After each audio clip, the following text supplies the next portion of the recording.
Deep within the heart of a lush green forest, there lived a cunning and greedy wolf named Wolfgang. Known for his insatiable appetite and his tendency to take more than his fair share, Wolfgang was a constant source of worry for the smaller forest creatures. One sunny afternoon, as Wolfgang prowled through the woods, his rumbling stomach reminded him of his hunger pangs. He spotted a group of children playing in a clearing, their baskets filled with delicious treats.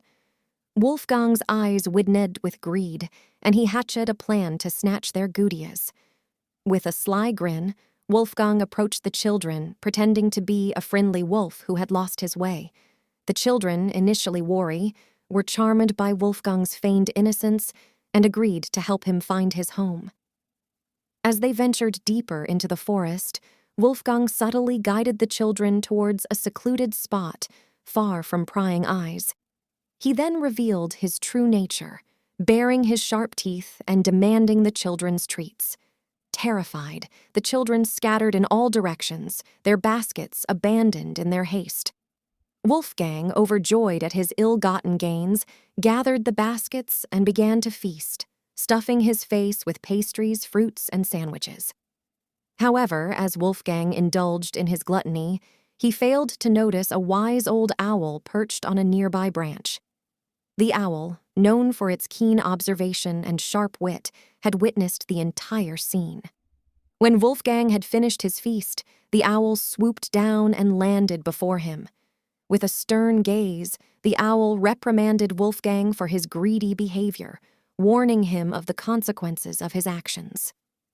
Wolfgang, taken aback by the owl's words, tried to defend himself, claiming that he was simply taking what he needed to survive. But the owl was not swayed by his excuses.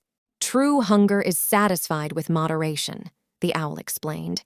"Greed, on the other hand, is a bottomless pit that can never be filled. It leads to selfishness, dishonesty, and ultimately, regret." Wolfgang, humbled by the owl's wisdom, began to reflect on his actions. He realized that his greed had not only caused fear and distress to the children, but had also brought him shame and isolation. Determined to change his ways, Wolfgang apologized to the owl and promised to make amends for his past mistakes. The owl, impressed by Wolfgang's sincerity, offered him guidance on how to become a more considerate and compassionate creature. From that day forward, Wolfgang transformed himself. He no longer sought to take more than he needed, instead sharing his food and resources with those in need. He also used his strength and cunning to protect the smaller forest creatures, earning their respect and admiration. And so, the once greedy wolf became a beloved member of the forest community, proving that even the most flawed individuals can change for the better. Wolfgang's story became a reminder to all creatures, both big and small, that greed leads only to sorrow, while generosity and kindness bring true happiness.